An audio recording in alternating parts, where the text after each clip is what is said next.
Hello everybody, welcome back to Wingin It. I'm your host Kaushik Sampath, and I'm here with star outside hitter Elia Rubin. Yeah, do you want to introduce yourself briefly? I know I gave you a little brief introduction, but obviously want to give you a chance to introduce yourself. Perfect. I'm Elia Rubin. I'm a sophomore on the volleyball team here. I'm an outside hitter, and I'm from Santa Monica, California.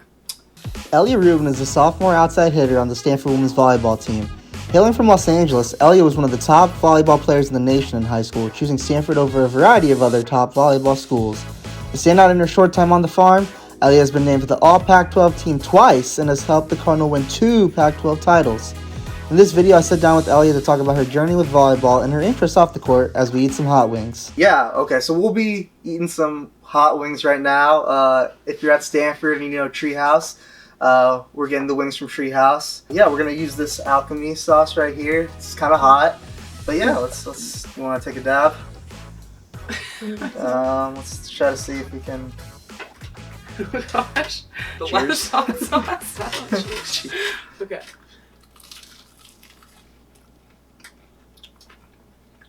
Oh my god.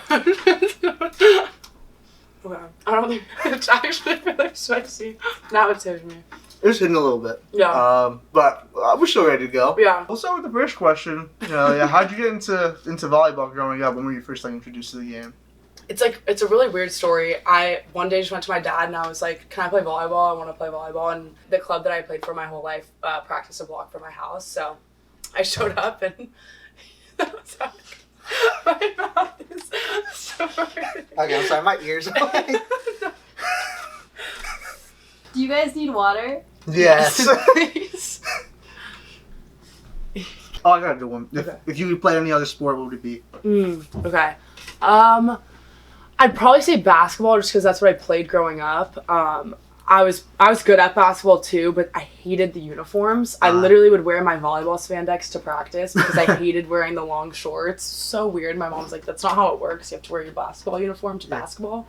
And then the final straw was like, I played in a tournament and there was this girl who was taller than me. I'd never met a girl taller than me growing up. And she just had her elbow into my face the whole time. And I was like, I need a net between my competitors. I can't play basketball anymore. So I quit that day. Obviously, I think you commit to Stanford in 2021.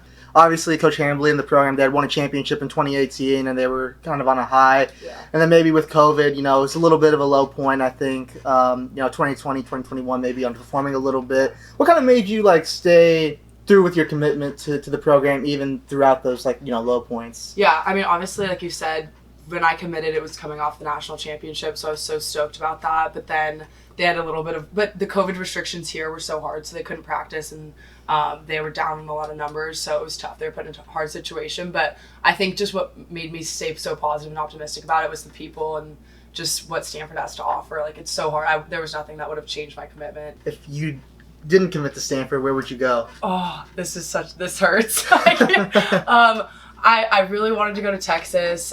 Stanford was obviously my favorite choice at the moment. It still is, but we lost to Texas this year for the Final Four, and then they end up winning national championship. So that's hard, but I'm very happy with where I am. And so it's just when people ask me that question, I'm like, Texas, and yes, we lost to them. And no, I don't regret my decision, but yeah, still tough. Coming off of COVID, I mean, you were really part of the reason why the program has sort of resuscitated and has been as successful as it is. Back-to-back Elite Eight appearances and back-to-back Pac-12 titles. I mean, you're a huge part of that reason, Yeah.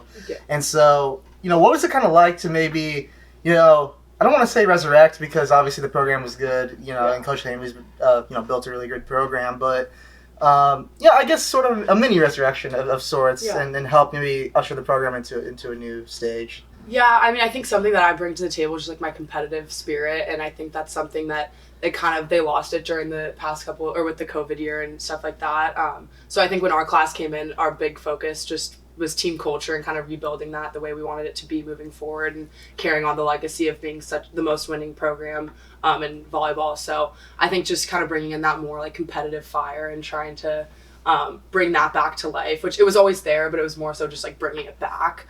Yeah, I mean, I guess what were your main takeaways from the most recent season? I mean, I know maybe it didn't end the way you guys wanted to, but, you guys, I mean, another Pac-12 title and obviously making the Elite Eight that are huge accomplishments. Yeah. I think this season we were, as close of a team that I've ever been a part of. It was so special. And I think just being able to compete together and we did a lot of great things and made a great season considering our ending wasn't the best we want, like the ideal, but overall, yeah. I mean, I just think like the group of it, and it's a group I'll remember forever. So. What are your plans post college? Do you want to go turn professional? Yeah. About that. Yeah. I think a goal of mine has always been to play professionally, and I think with the leagues now in America, it could be a great opportunity. But right now, I would say my goal is to play professionally. I still have Olympic aspirations, so we'll see how that works out. But you know. How do you feel about the ACC move? I mean, obviously, you guys are probably going to have to travel a little bit more.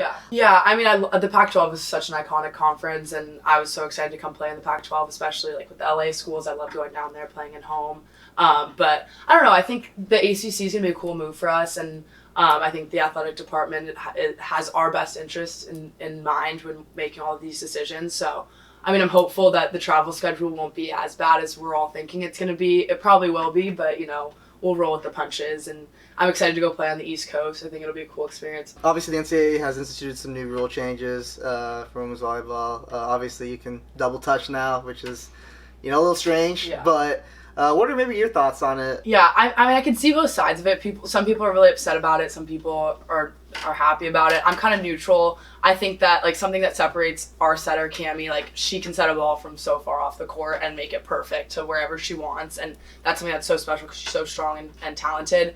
So not that like kind of discredits that, but like it's not going to be as like necessary anymore. But at the same time, like there are so many times in long rallies where a double contact either is or isn't called or in the past, and it just totally like messes up the momentum of a play. And so I think that now having this, it's more just like the refs can't really like interfere on a play. Like I don't think it'll be like outrageous double calls that are going to be like, what, like how is that happening? I think that'll be limited, I think, as much as possible. So I don't know, I think it's a smart rule change, and I think for the flow of the game and for rallies it'll be better. But I also think like, come on, if you can set a perfect ball, like just set a perfect ball, come on. Yeah.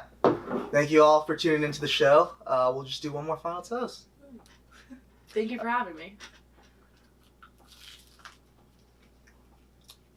I'm not eating the rest of that.